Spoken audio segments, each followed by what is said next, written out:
আগলৈ আলোচনা কৰিছিলোঁ কংসবধৰ বিষয়ে। আজিও আকৌ আমি কংসবধৰ বিষয়ে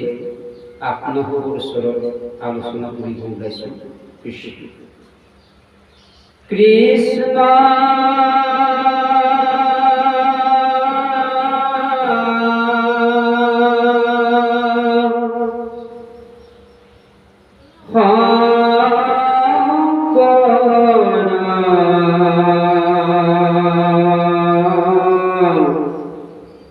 গুরু হরে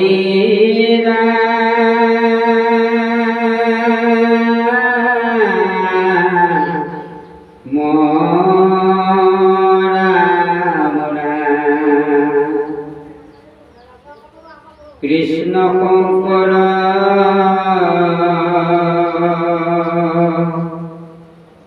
গুরু হরে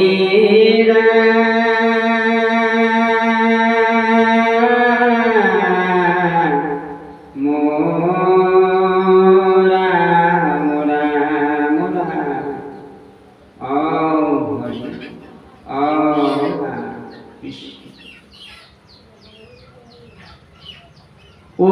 প্রভাতে নাখিবে কোনে হে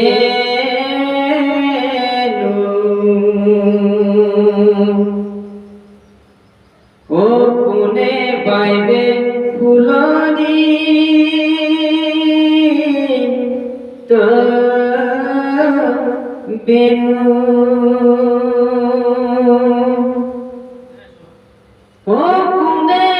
সইবে কোথাকে নিরে কি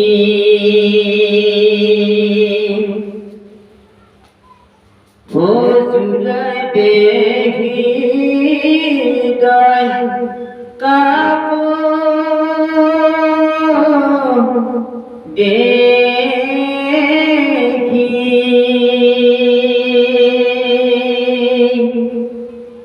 হে প্রভু গোপী সকলে কেৱল তেওঁলোকে চিন্তা কৰিলে যে এই প্ৰভাত ৰাতিপুৱা ধেনু গৰুবিলাকক চৰাইছিলে কেৱল কৃষ্ণ। গতিকে কৃষ্ণই যেতিয়া কংসৰ স্থানলৈকে গুচিয়ে গ'ল, এই ধেনুবিলাকৰ গাইবিলাকৰ গৰুবিলাকৰ অৱস্থাটো কেনেকুৱা হ'ব, এই কথাখিনি তেওঁলোকে বিননি কৰি কথাবিলাক পাতি আছে। আকৌ কি কৰিছে, আমাৰ যে হৃদয়, এই হৃদয়খনৰ যি আমাৰ আনন্দ, হৃদয়ৰ যিখিনি আমাৰ ঈশ্বৰ ভক্তি প্ৰেম, আমাক এইখিনি কোনে দিব? গতিকে তেওঁলোকে এই বংশীৰ অৰ্থাৎ বাঁশীৰ মাত কোনে দিব? আমাক কেনেকৈ মাত লগাব, কোনে মাত লগাব? এই হাঁহি, ধুনীয়া ফুলৰিত হাঁহিৰে কেনেকৈ আমাক হৃদয়বিলাক জোৰাব? এই কথাবিলাক গোপীসকলে চিন্তা কৰিব ধৰিলে। গতিকে চাওক, প্ৰভু ভগৱন্তৰ কেৱল তেওঁলোকৰ গুণানুকীৰ্তন এতিয়াহে তেওঁলোকৰ মুখেৰে পাছ হ'ব ধৰিছে। কৃষ্ণ যেতিয়া তেওঁলোকৰ স্থানে মানে আছিল, কিন্তু তেতিয়া কি কৰিছিলে, অকণমান তেওঁলোকে সদায় পাম বুলি ভাবিছিলে, কিন্তু তেওঁলোকে অকণমান অৱহেলা কৰিছিলে। কিন্তু এতিয়া কৃষ্ণ নাই, গতিকে তেওঁলোকে কেৱল বিননি কৰি কেৱল প্ৰকাশ কৰিছে কৃষ্ণৰ গুণানুকীৰ্তন। কৃষ্ণ হে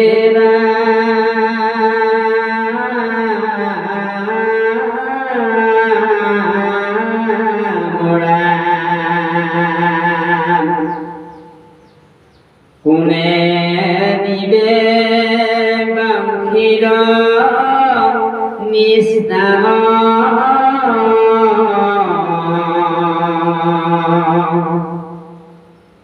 কি দেখিব ৰাখিব আমি প্ৰাণ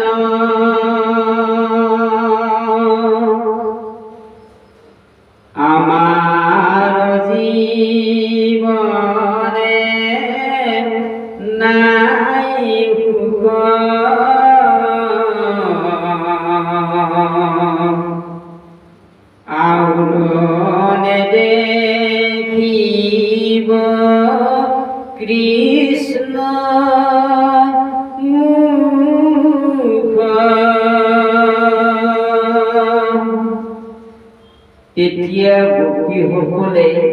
নিজৰ হৃদয়ঙ্গম কৰি হৃদয়ৰ যিটো ৰূপ কৃষ্ণ ৰূপ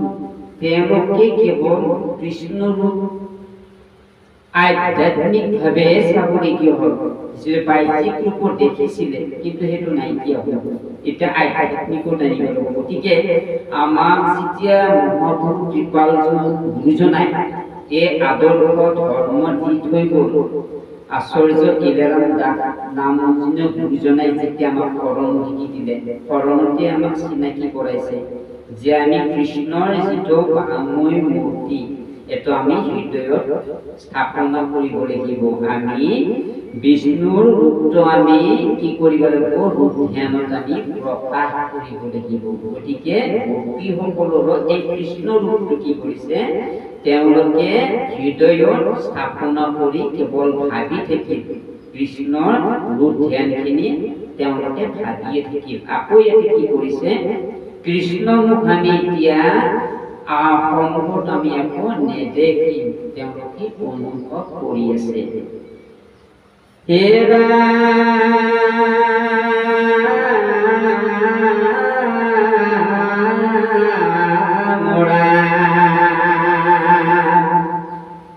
নীলয়া কুঞ্চিত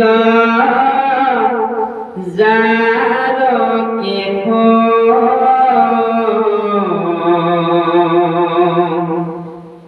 হিৰে ৰত্ন কীৰ্তি খুবে হিৰে ৰত্নময়ী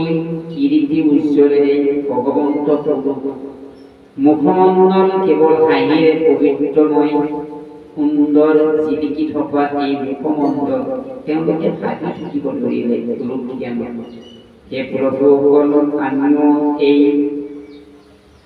শৰণ থাকি যেতিয়া গুৰুজনাৰ পৰা পাইছোঁ আমি এই শৰণ থাকি আমি ঈশ্বৰ চিন্তা আৰু ঈশ্বৰী জ্ঞান আমি চিন্তা কৰাৰ বিষয়খিনি আমি কেৱল গুৰু আসনতে কৰিব পাৰোঁ বাহ্যিকভাৱে আমি যদি কৰ্মস্থানত যদি ধ্যান কৰিবলৈ যাওঁ আমাৰ জ্ঞান লাগিব গতিকে গুৰুজনাই আমাক কি কৰিছে বাহিৰত আমাক নামহে ল'ব দিছে নাম সঞ্চয় আকৌ আমাক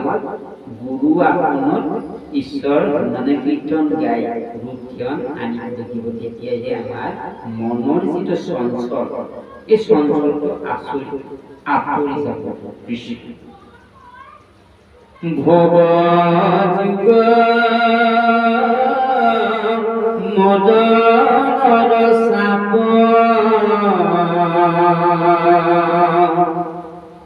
দৰমনে হৰ হৃদিত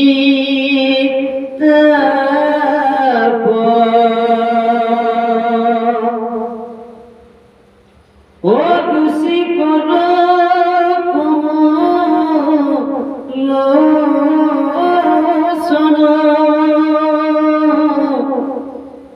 খুদা মধুৰ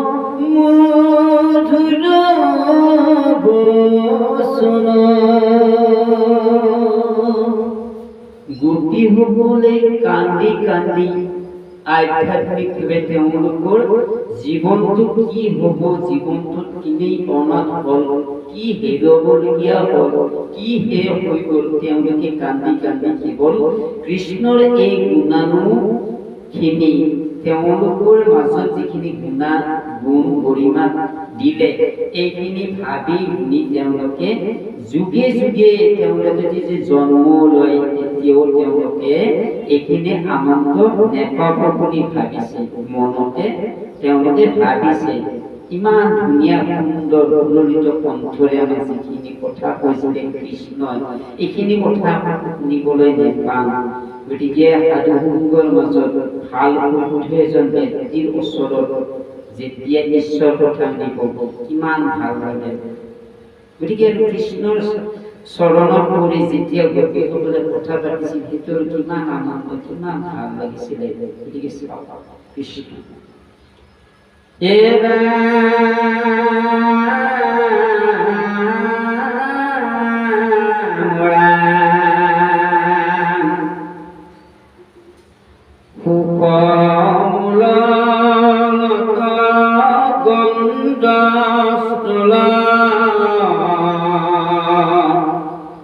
সাৰু কৰ্ণে মকৰ কুণ্ডলা ও নাচিল কুকুম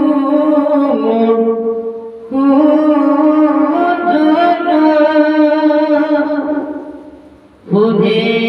অতি ধৰ পদুম পাহিৰ যিটো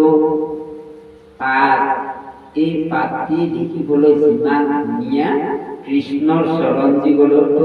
বৰ ধুনীয়া তেনেকুৱা আৰু এই কৃষ্ণই যি ধৰণে ললিত কণ্ঠৰে ভাষা যি ধৰণে কথা কৈছিলে এইবিলাক তেওঁলোকে ভাৱত আনি আকৌ কি কৰিছে প্ৰভু ভগৱন্তই যে এটা ভাল পৰিপূৰ্ণ এটা দুই চেলৰে মাজত নিবিড় স্থানত এটি তিলক হৈছে এই তিলকটো কথাখিনিও ভাবি আছিলোঁ অৰ্থাৎ তিলক মানে হ'ল আমি চাওক আমি গুৰু সেৱা কৰি আমি গুৰুকুট ল'ব লাগিব আমি গুৰুকুট আমি ব্যৱহাৰ কৰি গুৰু সেৱা নহয় আমি গুৰুকুট ল'বই লাগিব এই বিষয়ত আমি আলোচনা কৰি গুৰুকুট কিয় ল'বলগীয়া হয় আকৌ গুৰুকুট নল'লে কি হয় এই বিষয়ত আমি আলোচনা কৰিম কাৰণ আমি এতিয়া বেছি নাই গতিকে এই কাহিনীটো ক'বলগীয়া এতিয়া আমি ক'ব নোৱাৰিম গতিকে আমি আগবাঢ়িছোঁ কৃষ্ণ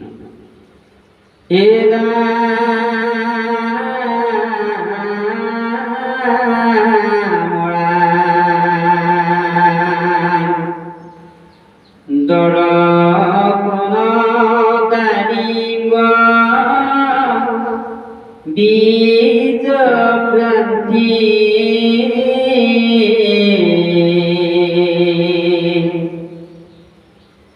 হাস্য নিন্দে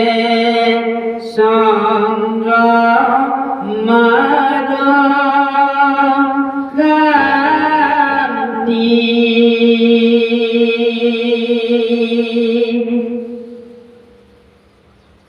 কম্বু কণ্ঠে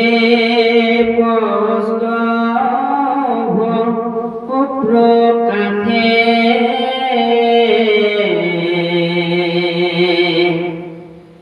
সূৰ্য যেন উদিত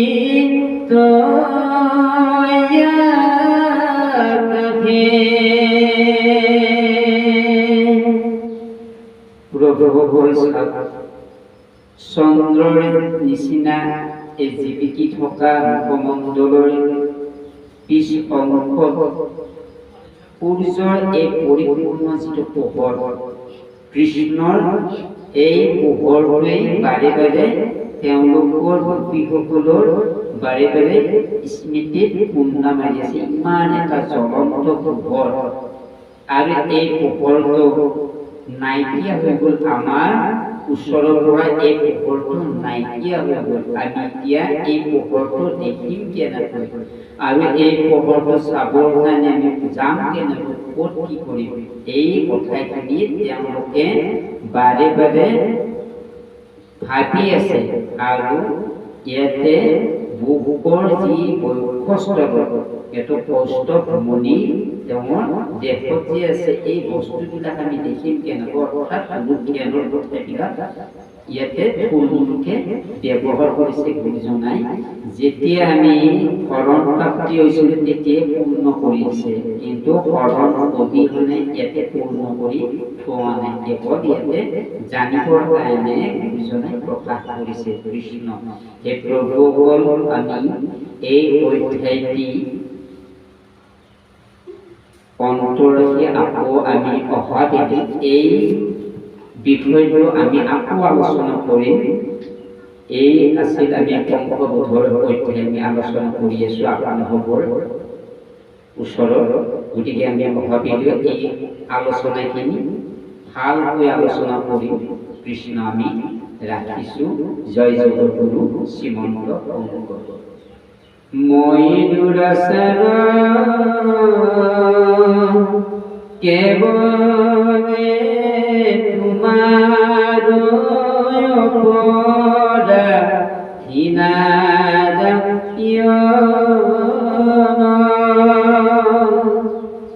কবিও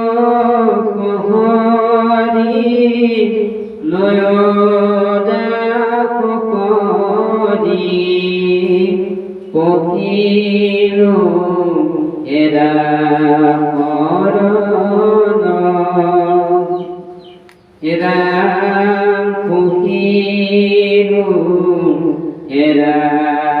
মৰণ